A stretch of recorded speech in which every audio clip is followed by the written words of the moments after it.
This is Great FM, a podcast series by Great HR, produced by Timber Media. AI, oh, it's not a nursery rhyme. It's just our reality. I'm not going to lie. I felt a little bit silly doing that, but that's okay. Welcome back to Great FM, everybody. Ahalya here, bringing you another conversation from the world of HR. Now, if you tuned into our 2024 year ender, it's okay if you didn't. You can just tune in now. It's very relevant, by the way. In that episode, we talked about how 2023 and 2024 were like the years of just getting to know AI, and how 2025 is going to be the year of taking AI to the next level and making the best use of it. And if you think about it, it's true. We're still figuring out where AI can be our friend and where it's our foe. And in HR, there is no doubt of its potential. We've seen so many processes and aspects of the world of HR transform because of AI, from learning and development to talent acquisition. It's really elevated the experience greatly for HR professionals. But what about the workforce on the other side of it? That's what we're going to be exploring today. How can AI be leveraged in employee engagement and communication? And more importantly, the question to be asking is, to what extent should it be leveraged? Thought-provoking conversation coming your way with the help of Idris Arshad, Head of People at Asthma Lung UK. Welcome, Idris. Thank you so much for being with us here on Great FM today. Thank you for having me. So Idris, this year, I kind of want to give people a taste of our speakers' real life experiences right at the opening of our podcasts and our conversations. So let me ask you a starter question, an icebreaker, if you will. How have you enjoyed using AI as a people professional? And do you feel confident using it these days? It's the topic that is at every single conference and every webinar that you see. It's AI is always there. And for me, I think the curiosity began with, obviously, as with many, with when ChatGPT originally came in. And I first used it to draft a job description to see how good it would be for a HR role. And, the results were not surprising, but intriguing in what it produces. And obviously, ChatGPT has evolved. Other things have come out, Copilot from Microsoft and others. So I've come through it from a curiosity point of view always. And I would say, a safe use of AI where I think it has its uses. It also has limits as well. And there's an area for me around safe usage of AI, regulation and governance. But for me, I think it's where I would happily use it. I think it's very good for HR professional. I think from a research point of view, if you ever wanted data and if you were to use your prompting right of AI, you can get data in a matter of seconds that would probably take you 6 or 7 different links and readings of reports. So I think that's the bit I can safely say, okay, get me the data from McKinsey, let's just say from the CIPD on the labour market outlook, and summarize it for me. It can do that without us having time spending on researching that ourselves. So that's one aspect of it. And I think the next aspect is getting used to it from a system point of view. And what I mean by that is technology, our HR systems have already integrated AI into it and are using it. And I think that's the second bit why I've enjoyed seeing that. Again, a safe use of AI, but within the parameters of your HRIS systems, maybe your payroll, maybe your employee engagement systems, reward platforms.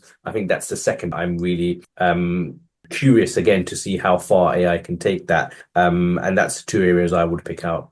Okay, fantastic. So that's a good starting point for us. And interestingly enough, not too much of a mention there about communicating with employees, right? And I think that's a big conversation that has been happening, is because HR, it has the word human in it, right? So what happens when AI becomes a part of those communication processes, and how does it interfere with the human connection within a workforce? I think that's really a question everyone's asking. And at this point of the conversation, I'd like to just point out a few statistics that come from a Deloitte report titled AI-Powered Employee Experience: How Organizations Can Unlock Higher Engagement and Productivity. And this report says that 73% of American businesses use or plan to use AI-powered chatbots for instant messaging. Moreover, 61% of US companies use AI to optimize emails, while 55% deploy AI for personalized services. Now, this is just about the US, but employers world over are looking at AI, I think, as a viable tool to enhance employee engagement. I guess it's about quantity as well of that engagement, right? So the first question that I'd like us to maybe explore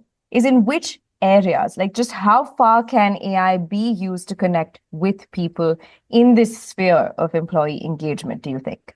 I think it's massive. I think we're already doing an aspect of it already with our systems. We'll set up workflows with predetermined communication from ourselves to go out when someone is leaving, when someone has a promotion. We use our systems currently to do that without AI. Then to bring it in, I think it's dependent on individual preference. Does someone appreciate reading something that's from an AI generated machine? Would they? What I have seen examples of from speaking at conferences and hearing stories is that some people are developing an AI chatbot, and it's not cheap to develop, but really making use of AI to answer those basic HR questions that we find in policies, that we find in procedures. So I think there is a merit to do that if it's set up right to actually help a HR function answer those queries that often floods the email inboxes. So I think that's one area where it can be used, but and again, and I stress the word in a safe way. Mm-hmm. But then the other side of it, I think, is about how the individual connects with the organization. And the reason I say that is because I've heard of, really eye-opening examples of how some people are using AI to help with some of their neurodiversity. So, for example, if someone, for example, has dyslexia, they will use AI to help with the reading of their emails. You have other examples where in the global world we live in, employees who may want their emails to sound maybe more professional or more accustomed to the European English way of saying things will use AI to help them draft and send emails. So I think there's not only the organization using AI, but our workforces are using AI to help themselves as well. And then we get into the realm of people using AI for their technical job roles as well. So from copywriters to marketing people to a range of functions using AI in that respect. So I think there's a scope, but I think there's a balance to be had, like with everything in HR, that we need to balance the use of AI and how much it communicates with the workforce with the human interaction. I think being careful and being very wise in the choices of where you decide AI will communicate with the workforce is important. Then it's about thinking about what your workforce feels about that and then being obviously transparent about it. I don't think any organization or people should hide that they are using AI for communication, be open about it. The worst thing to do is to say you're not using it and let the organization come up with their own minds about what you're doing.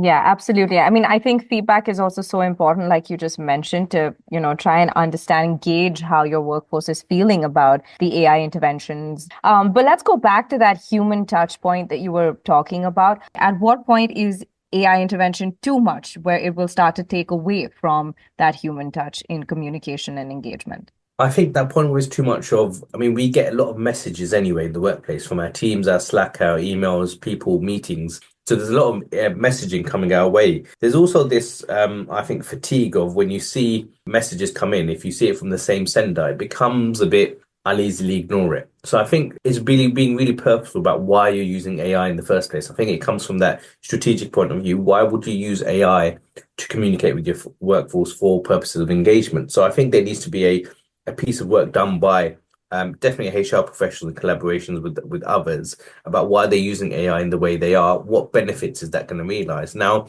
I can see AI working in large organizations for engagement, given the size and scope. I can see it less in small organizations. And I think it's about finding where you would use it. So you wouldn't, in my view, use it for emotive stories, for example. You leave that to people. But for generic messages around maybe financial updates or maybe how the company is doing, yeah, I can see AI being used there. But I think it's that you have that gut feeling, I think, as a HR professional, when something is too much, you just know. Sometimes there's not 50 emails is the number. I mean, that gut feeling of actually we're using it a bit too much is probably what to go with in that respect. No, that's a very interesting point. I guess trust your gut applies here as well. And, we'll dive into the pros and cons further in a bit. But for now, I'd also like to focus on one of the biggest employee engagement priorities, pretty much always. I think this just stands true from the time the first office was ever built, which is productivity, right? This was one of the first areas that AI was applied to, as if it was the silver bullet that everyone had always been looking for. But how has it actually played out in your opinion, and what has HR got right and what needs improving in this particular aspect? I think for myself, the productivity question around AI, if I relate it back to generally, depends on your profession. In some professions, you could use AI more. So in the tech side, coding, you hear more examples of AI being used. for productivity. Now, the question comes from, I think, an ethical or moral point of view of is it right to do that and is it allowed to do that? And that's down to the own organization's policy around the use of AI. But I find that the productivity bit is AI really making you productive? So one place I see AI being used a lot and transparently is on social platforms like LinkedIn. People will use that to write their posts. You're getting the rise of people using the AI head chatbots to be doing their videos as well. And there's been examples of where it's been in the public used for the wrong reasons and people have been defrauded because of the AI chatbot that they saw or video that they saw. So the productivity piece, I think, is being really careful about, is it making you productive? Because let's say, for example, from a HR point of view, you want to write a disciplinary policy. You could use AI and write the policy, but is that going to be a policy that's going to be fit for purpose for your organization? Probably not. How much work are you going to have to do to redraft it, recontextualize it to your own organization? And probably there's others out there that are already more ready-made, or you could ask another organization for theirs and adapt that. So I'm finding, is it becoming trendy to just use AI because it's AI and it's a nice acronym and everyone's talking about it. Are we actually using it for the right reasons? I don't know, but definitely the productivity piece, I think we've got to help because, the AI comes with a disclaimer. You look at ChatGPT, there's a disclaimer there about the factualness, if that's a word, or of the information. I think that's a really important bit there that should tell us that, whilst it has its purpose and its use, we can't rely on it to do our jobs completely. Well, not at this point anyway. So the productivity piece, I would question people to say, well, is it making you productive? And sometimes it is. Sometimes there's the simple example of team meetings, taking notes. You've got AI platforms that will turn those notes into a summary, tell you who attended, tell you who was more vocal than others. So there's uses, definitely. But on the technical side, I think there's less use rather than the operational side. I think those things like team meetings and summarizing information, I think it's better used for.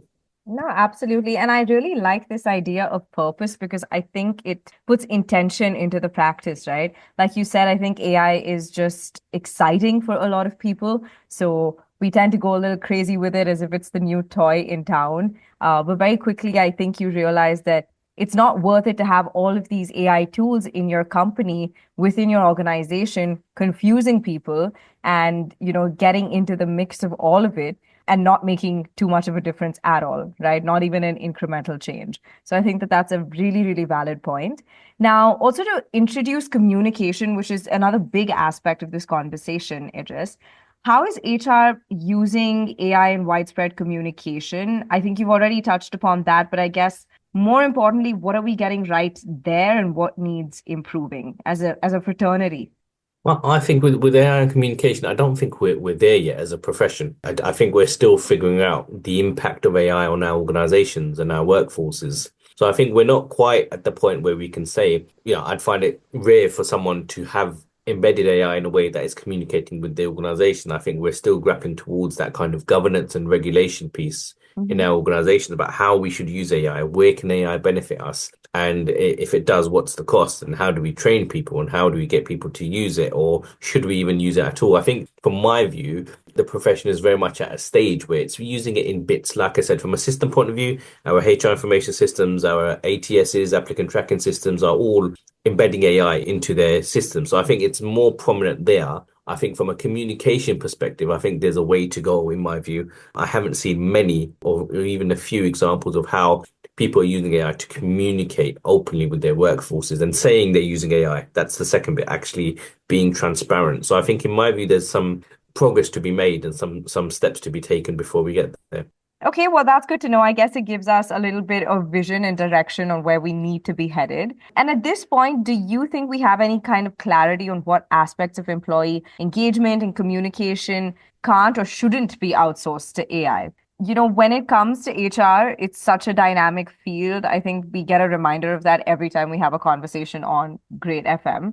Do you have a cautionary tale from your own personal experience of where AI just hasn't worked and maybe has even caused a little bit of a disconnect, I guess? I think there's so many examples, isn't there, of where things have gone wrong because of AI. In the outside world, I think Apple and or the BBC went into news headlines were being used via AI from Apple, and they created the wrong news headlines. So I think there's so much out there in terms of how it's gone wrong and how I think through AI, there was one company that an employee managed to get access to the payroll data through using AI chatbot or AI within the organization. So I think the tells are plenty of when it's gone wrong. I think we always have to have caution with such a technology that we haven't grasped completely as a society or as workplaces. I take the example of social media, which we still see in the news. And the questions around social media and algorithms and the content that's blocked and not blocked, and that's still going on. That's with social media. So that's with existing technology that we've had for a Mhm. number of years. So I do think there has to be a strong sense of ethics, morals, and a real sense of using it for good and not harm, and ensuring that there's no indirect harm of the use of AI. So I do think that's my view, and others will differ. But I think, as I said, we haven't completely appreciated and understood. I mean, how many AI experts do we have in the role that are truly experts? You Mhm. know, Mhm. but and that's very, very few in my view. So I do think there has to be that air of caution and safety and putting people first and technology second. And if we do that, we'll be minimizing the chances of harm. It's just those sorts of things really give you an indication that there's much more understanding to do with AI and much more thinking about how to incorporate safely into society and workplaces in general. Yeah, absolutely. I mean, second that completely. It's extremely important for us to pay attention to the right ways of using it. And I really hope we do get to have a more in-depth conversation about the ethics and morals of AI use within the HR profession. Now, I want to bring up the study, the Deloitte study once again, because there was an interesting statistic there about how 76% of respondents reported plans to increase their investments in AI to gain more benefits. And this looks like a high number, but the increase in investment is actually slowing down slightly. So down from 85% than planned increased investment back in 2021. So why do you think this shift has happened, Idris? And what do HR professionals need to pay attention to so that AI is used in an optimal fashion? Do you think it's just people, getting a grasp of, oh, AI is not everything and shouldn't be the sole focus of our business? Or what do you think it is that has caused this shift? I think when you look at things like ChatGPT, the introduction of costs and layered usage has come in, which is going to have an impact. And then you've got other people coming into play. So lots of apps having being AI based or having AI integration. You've got Copilot is out there, Gemini. So you've got the introduction of competitors and other things into it that creates that shift. And I think again, from a HR professional point of view, I think what we've got to do is look at firstly internally our own organization. What is our stance, if any, on AI? Because there has to be one. And the reason I say that is because it's happening in our organizations and we don't know who's using it, why they're using it, how they're using it, and people probably are. So I think that's the piece of work for us to think about in terms of AI and having some sort of because everyone's not asking about it, but it's so prominent. I think we need to have something there to say, here's what we think of AI and its usage, and here where we think it's an acceptable use. And I think then it's about really making people understand that AI is not a HR responsibility. As much as it's in our inboxes, it's one of the topics of our times. It's the expertise of AI sits somewhere else. Obviously, in the technical side or the data side, that's where it sits. So I think that's one thing to really be clear on, that we are not the experts in HR, nor should we be. But then that's the responsibility on us to leverage others and say, you're the expert, please guide us through this. And we can tell you about the people impact and the cultural impact on it. But the technical expertise of AI, you need to be responsible and accountable for that and guide the way with others' involvement. So I think that's the piece of work to do, rather than saying, oh, it impacts the workforce. So HR, this is your problem. AI is up to you to deal with. I don't think it is. I think it is an expertise that sits elsewhere, and we can help guide the way AI flows in the organization and is accepted, understood, agreed. So that's where I think that the bit of the real work is for us in terms of HR professionals and what we do going forward. Nice. I again really love the point of having a stance. It's really important to articulate the way that a company wants to use AI, should use AI, and align the workforce with it. As we reach the end of the conversation, Idris, my last question to you would be about opportunities, right? Are there any unique or interesting opportunities for AI use that HR professionals should be more cognizant of? Anything coming up on the horizon that you see as a very exciting time where we can actually be using AI very efficiently and very purposefully, as you've mentioned in the conversation today? Yeah. Well, I think it goes back to the 2 points I mentioned earlier. One, the systems bit I think is really exciting. The HR platforms that we use, I think if they integrate AI, making use of them, it is a real it takes the risk away from us in one sense and transfers it over to the organization providing the service. But those softwares that integrate it, how we can maximize the use of it from there is, I think, is really exciting and interesting. And then I think it's about how we use it as HR professionals for our own productivity. And what I mean by that is how we set up to do the work we do. Do we use AI to get rid of the maybe third-party emails that we receive a lot of? Do we use it to draft some of our emails or respond? Do we even set up as part of our HR service and use it as like I mentioned before, an AI chatbot? So I think really being purposeful about how AI can save us the time of some of the tasks that we may do that can be done or helped by AI to allow us to focus on probably the bigger and more important things that sometimes don't get a chance to because we might be bogged down in lots of operational things. So that's the two areas that I think are exciting and for us to look into. It's from a safe point of view. Thank you so much, Idris, for your insights. I think, out of all of the really valuable takeaways, one of the most important is to be really purposeful and be intentional with the use of AI, no matter which function. And I think it is function agnostic, right? It's not just about being in HR, but especially in HR, given, the connect that one has to have with the larger workforce. It is so very important and critical to be aware of the implications of AI use and how it fits in, right, with your organizational goals, with the aspirations and goals of your workforce. And I think today's conversation, that's probably the most powerful takeaway. So thank you so much for bringing that to Great FM today. No, and thank you for having me. It was a really good call. Everyone, stay tuned because, we're going to be having a lot more conversations about AI use and not just about this, but all of the developments in this dynamic world of HR. So we'll be back on Great FM with another podcast. But in the meantime, stay safe and stay happy. We'll catch you soon. This is Great FM, a podcast series by Great HR. Produced by Timber Media.